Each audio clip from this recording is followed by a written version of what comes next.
Ladies and gentlemen, the ringing of that phone bell means mystery, adventure. Nero Wolfe's office, Archie Goodwin speaking. Mr. Wolfe? Yeah, he's right here. Who's this? Archie, hang up. Don't ask questions. You have a what? Archie, it's past your bedtime. Well, I'm afraid, Mr. Wolfe, it's past his bedtime. Your bedtime. It's a client, boss. That's what I was afraid of. Foolish. Hello? Hello? Well, why do you look so bewildered? He's coming right over. He said he's got a date. With murder.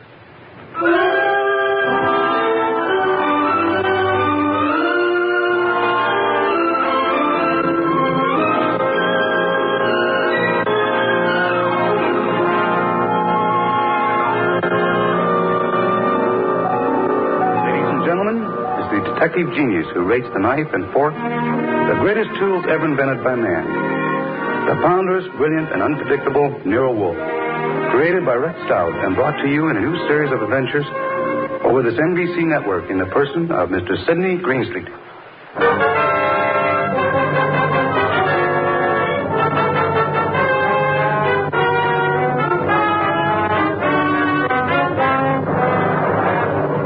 Tonight's story, The Case of the Calculated Risk, was as strange and baffling as any Nero Wolfe had to deal with.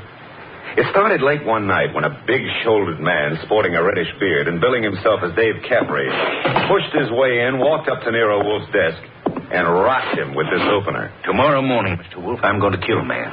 I beg your pardon, sir? I'm going to kill a man with these two hands. I've been told strange things across this desk, Mr. Caffrey. This is the first time a murderer has confided his intention to me in advance. This man you speak of. I'm not telling you his name. I'm not telling you where I'm going to meet him. This session tomorrow is going to be private and personal. But if anything happens to me between now and then, I want you to take over. Mr. Caffrey, do you seriously think I could assist you in a matter of private vengeance? That's not what I'm asking. This guy deserves to die. I plan to kill him with these two hands, me, myself. But if I slip up, if he gets me first, I want you to see that justice is done. But I assure you, I sir... told you this guy deserves to die. Let me tell you why. Years ago down south, there were three men in business together, partners. Me and two others. Your notebook, Archie, if Mr. Caffrey doesn't mind. You're wasting your time, Wolf. The names I'll use will be phony. I won't give you anything you can check back on. We'll take our chance, sir. Please proceed. It happened in a town about 40 miles from the place where we had our business. We'd gone there to collect some money, the three of us. Carl, Mitch, and me. Dave Caffrey. But all we collected was bad news. So bad that Carl hadn't even given our right names at the hotel.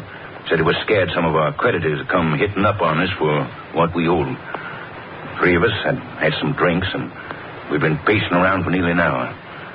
And I can still remember the way Mitch stood and looked at me. And then up at Carl, when Carl suddenly pulled to a stop and came out with this idea of his. So, Dave, you got $6,000 cash on hand. You counted it, Mitch. But didn't we make it $62.40, Carl? Whichever. We've got this $6,000 off, plus some slow accounts receivable against debts of $38,000. With three of us trying to live from the business, we haven't got a chance. Well, we ain't got much of a one, Carl, but... It's hopeless, Dave. With two partners, though. Two partners? You reckon on pulling out, Carl? I say we cut card for it, Mitch. Low man drops out. Break up the partnership? After sticking together all these years? Wait a minute, Dave. Wait a minute. Maybe Carl's right. Maybe this could work. Carl, you mean the low man drops out clean? Right now? Right now, Mitch. Other two to take over assets and debts and see if they can get this thing back in the black. Okay, Carl. Get the cards out. Dave? Well, that's what you guys want. Okay, then. Here's a new deck. Shuffle them, Mitch. All shuffled. Cut them, Dave. Go ahead, Mitch. You get first pick. Spread them if you like. Here goes.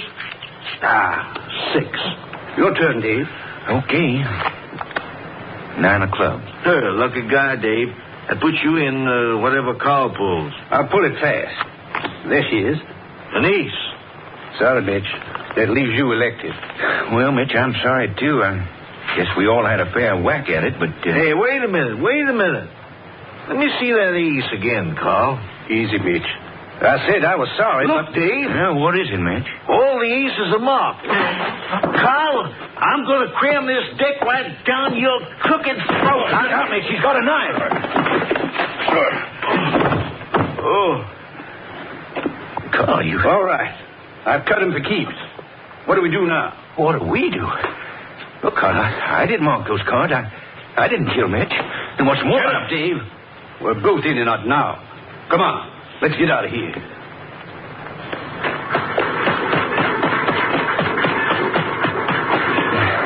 Now what, Carl? Look, Dave. This is where we split up. Two men together, easy to trace. You head one way, I go the other. Yeah, but the dough, I got no money. Here, I'll split up the 6,000. This is your hair. Here, stick the envelope in your pocket. Now, grab that freight. Get set. I'll catch the next one going the other way. Get going, Dave.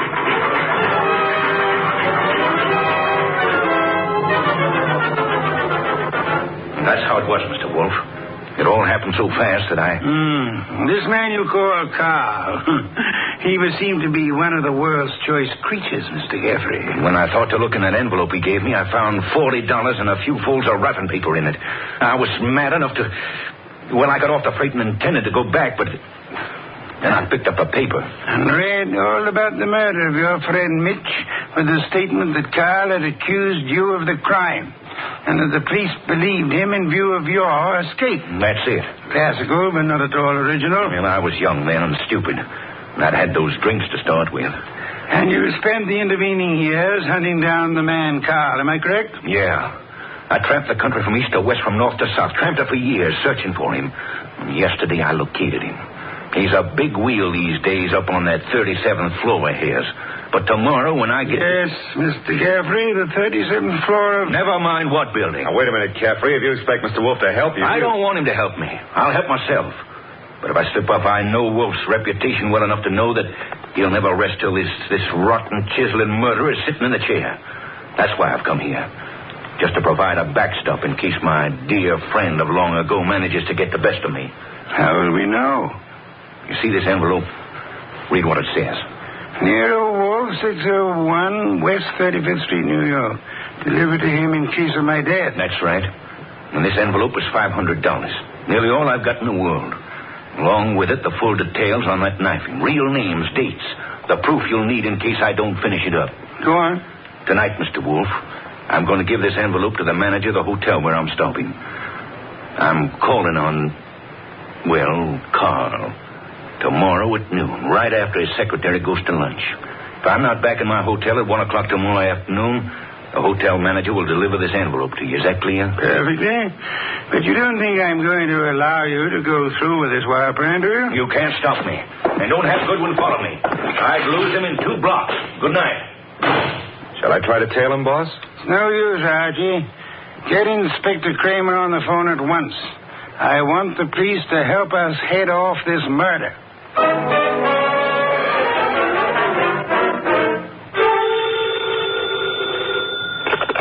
Nero Wolfe speaking. It's Archie. I'm calling from the morgue. And? They found Caffrey's body in a subway washroom, mugged and stabbed. Wallet gone, pockets cleaned out, no envelope. Just 2 hours ago he was here. No envelope, eh? Gone. Witnesses? None so far. Homicide's calling it straight mugging and robbery. As it well might look, except for a guy named Carl. How much do I tell Kramer? all of it. Ask the inspector to start queries throughout the South on the original killing. The original killing? Look. It's our best chance of getting a description of the man called Carr. The original killing and the partnership. Starting from, say, 8 years ago and working back to the middle 20s. Tell him to concentrate on towns and railway lines. Putting out pictures of Caffrey and... Pictures and dentistry. Fingerprints to Washington. Kramer will know. And if I come across a haystack, do I keep my eye out for needles? We're going to find Carl, Archie. We're going to find him if it takes from now till doomsday. Mr. Wolfe, let's face it, we're licked. Licked, Archie? 3 days now. We found Caffrey's hotel here in New York. No traceable phone calls. Not a witness has turned up on that subway washroom party. And Kramer says he's getting nowhere with those answers from the Southland. The original story is bound to come slowly, Archie. We're asking a check on the unsolved killings of a dozen states over a 20-year period. And what now? You start trudging, Archie. Trudging. through office buildings, through 37th floors of many office buildings. You keep trudging till we find him. Oh, now, wait a minute, Mr. Wolfe. This is a big city, remember?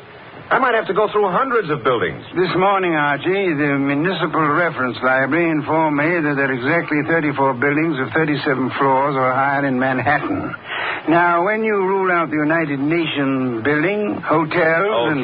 Okay. Maybe not so many 37th floors, but lots of offices per floor. Maybe 40 or 50. Call it 30 times 40, and you've still got 1,200 to start with. And you don't know what kind of business, you don't know what Carl's real name is, you don't even know what he looks like. There could be 4,000 men like him. 4,000 affluent men, Archie? Yeah, well, all right. Caffrey said he was in the chips, though. You know, for a guy who'd been bumming around, that could mean anything from 10 grand a year up. Say, wait a minute, that cuts your field to 1,000. 1,000 tall men? Tall? I've been over those notes. Caffrey didn't say he was tall. As plainly as you could ask. Caffrey was almost your height, but he said Mitch stood and looked at me. And then he looked up at Carl. Up, Archie. That makes Carl your height or taller. Yeah. Well, maybe Caffrey and Mitch were sitting down, and Carl was, Caffrey told us the three were standing at the time. Check your notes. I've studied them. Okay. Maybe that does cut it down some. Yeah, it's still a lot of citizens that start checking for a southern accent. Don't rely on accent, Archie. Carl has had many years to lose any accent he might have had. Yeah, that's true. And so we narrow it, Archie. A man almost surely tall. A man not using the name he was born with. A man with an unexplained gap in his past. I ought to be able to reach right out and tap him. You go skeptical again, Archie? Well, it's still a pretty big haystack. Let's see if we can't trim it some more. On these building lists I've been going over, I've ruled out for now the members of professions requiring lengthy formal training. Medical men, lawyers, scientists of most kinds. Yeah, that's chopping it down, I'll admit that. I'll have further eliminations as we get into it. And I'm putting soil pans on a second list this afternoon. Some of the credit references I'll handle by phone.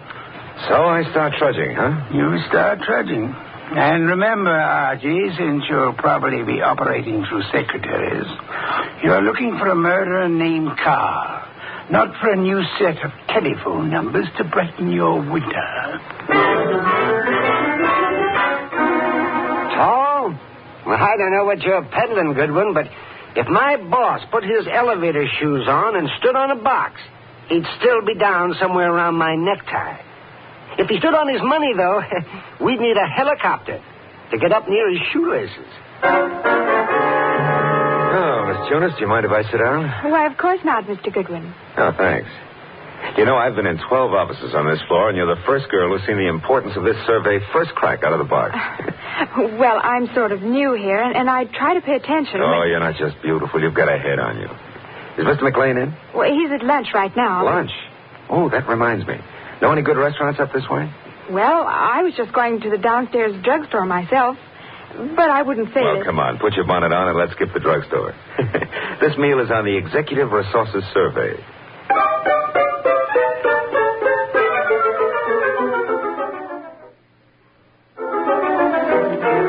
There you are, boss. The boil down. Tinsley, McLean, Fernandez, Tesoro, and Kaplan.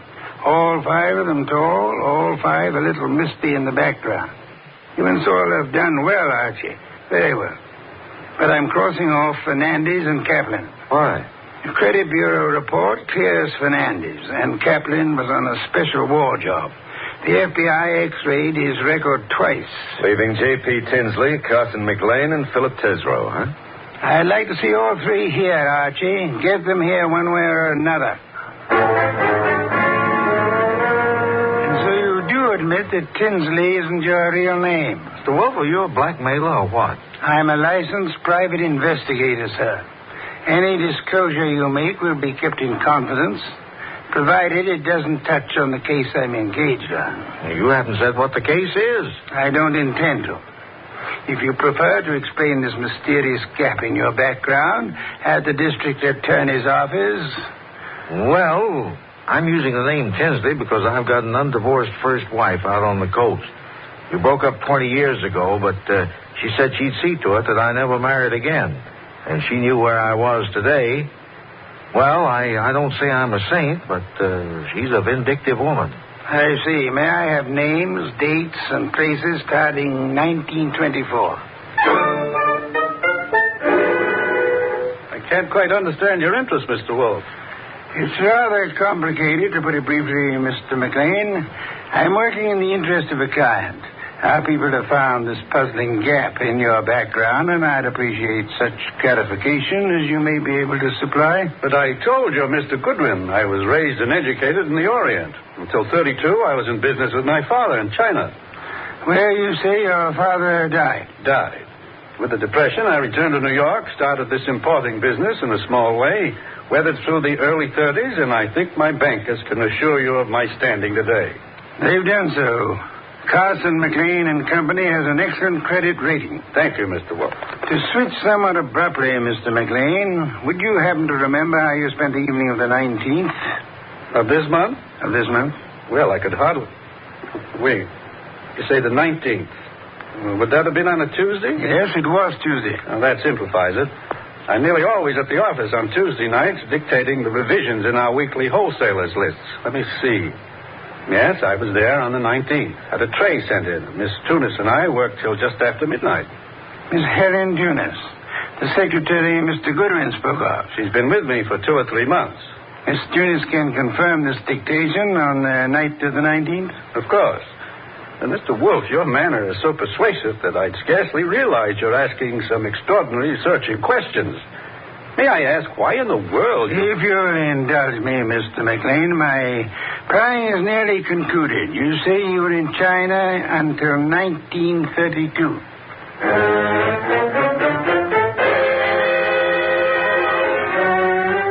Mr. Tesreau, I'll be brutally frank. We know that your name is not Tesreau. And we know that you served a prison term from 34 to 38 for arson. I'd like some straight answers. I didn't say I wouldn't answer your questions. The past can remain your own, provided... Now, look, Mr. Wolfe, I've been going straight for 12 years. And this business of mine is on the level. Now, if this is a shakedown... I'm asking where you were on the night of the 19th. And I'm telling you I stayed in town. I ate alone. And I went to a movie. I caught the 11:35 for Stanford. And that's all there is to it. You're denying that you were ever in business in the South? I was born in the South, but I haven't been back there since I was a kid. What about the arson? I put in 4 years squaring for that mistake. Let's start again, Mr. Tesreau. You say you were in Cincinnati in 1931.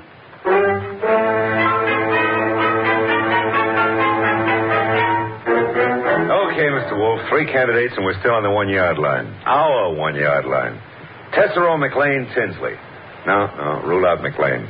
He gave references enough for those years in China. And with Helen Tunis, he's got the one firm alibi we've laid on to. Capri was killed before midnight. With conditions as they are in the Far East, Archie, it'll be weeks before cables came back on McLean's claims. Claims? You figure the whole Chinese background's a fake? I want you to see Miss Tunis again, Archie. Taking all precautions for her safety. And this is one time I give you permission to ply her with all the attentions you can contrive. Are we far enough to pull tails on any of these 3? I've got sore pans on, Tesreau. And Saul promised to have men on Tinsley and McLean. Pictures of the 3 have gone to Kramer for circulation in the South. No answer yet from the coast on Tinsley, huh? Not yet. For the moment, Archie, you'll concentrate on Helen Tunis.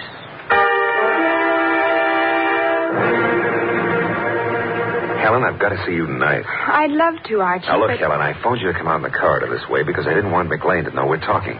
Do you still say you got that new mink coat on your own money? Mr. Goodwin, I don't know what right you Helen, have. if you get 5 guys to buy you stuff, it's your business. Mr. McLean said his wife might be sending detectives around. You can go right back to your old Mrs. McLean and tell her that Easy, Helen, easy. He was dictating to me. You know, baby, the harder you lie, the prettier you look. But if this is a fake alibi, and if you keep propping it up, you're going to find yourself in trouble. Bad trouble. Now, how about it? Do I see you at your apartment tonight, or would you rather come down with me to Nero Wolfe's right now? Archie, all right. I can't go with you now, and I've got a dinner date with my aunt tonight that I can't break, but I'll try to be back at my apartment by 11.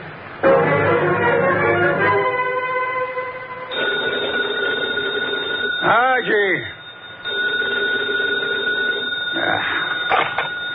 Nero Wolfe speaking. This is Archie, Mr. Wolfe. I'm at Helen Tunis's apartment. Well, I could cut my throat for not making her come with me this afternoon. trouble? Not for her anymore, poor kid. I got here 3 minutes ago and found her strangled. Couldn't have happened more than half an hour ago. McLean. McLean. Didn't Saul Panzer say he was getting a tail on him? He was a new man and he lost him. I should have left you on McLean, Archie. No, we were both wrong. What do you want me to do? Phone the police immediately. Well, this is 32nd Street. I'm only 3 blocks in a job from the office. What if I come back and call from there? Come back then. I'll phone Kramer myself.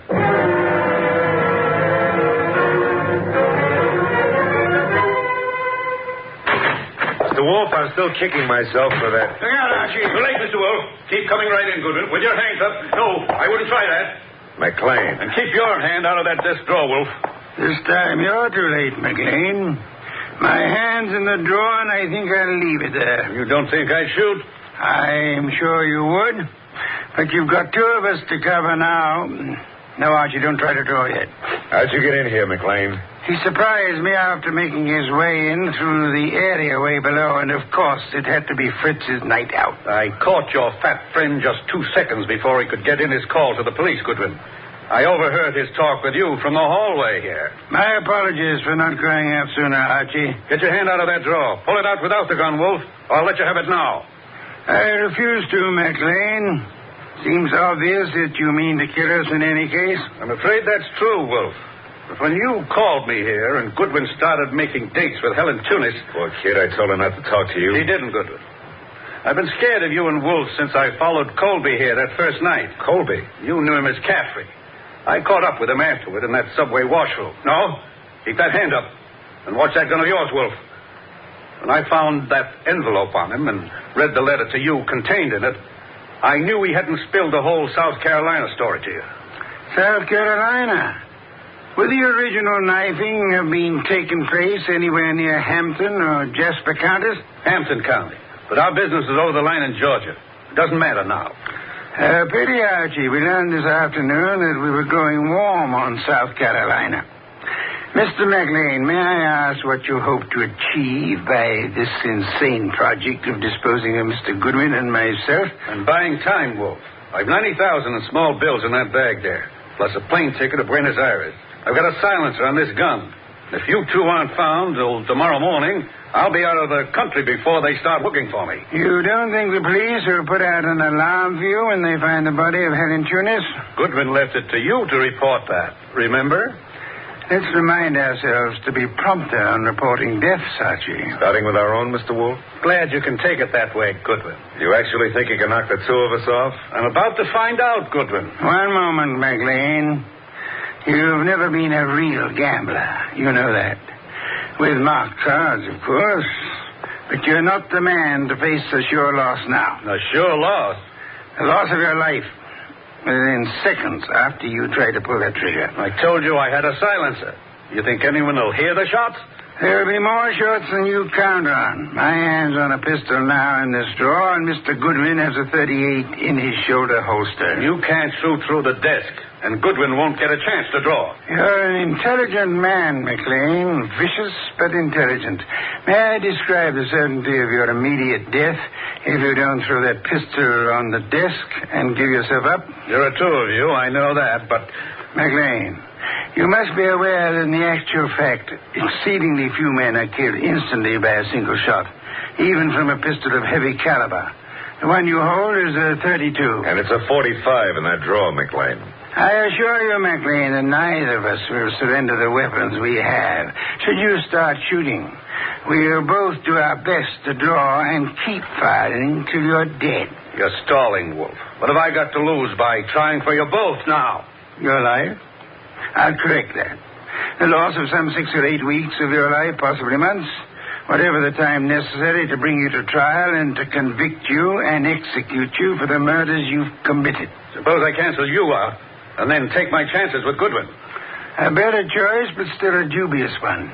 I'm fat, exceedingly fat. And for perhaps the first time in my life, I'm thoroughly grateful for that.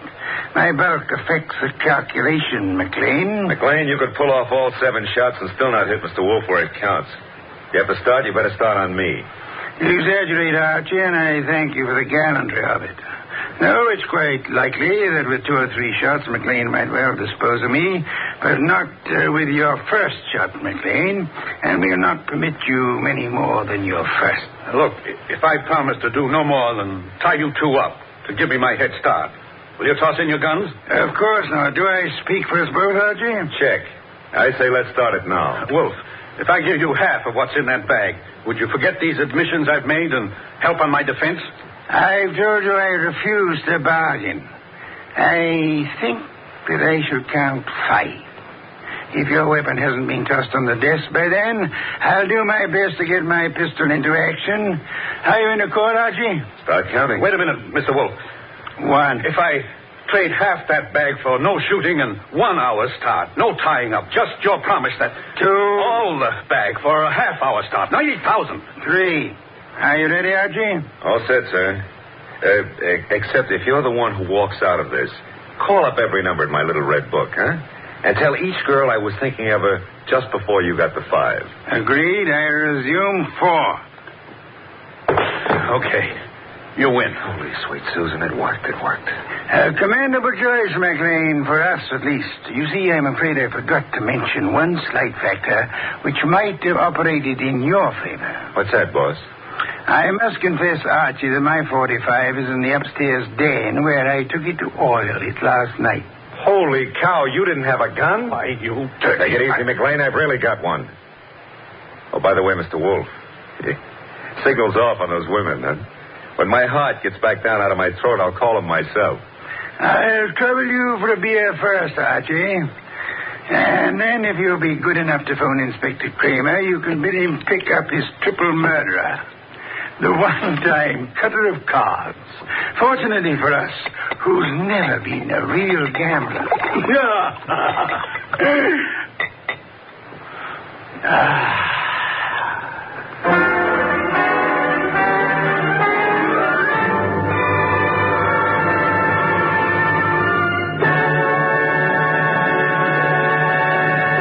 You have been listening to The New Adventures of Nero Wolfe, starring Sidney Greenstreet.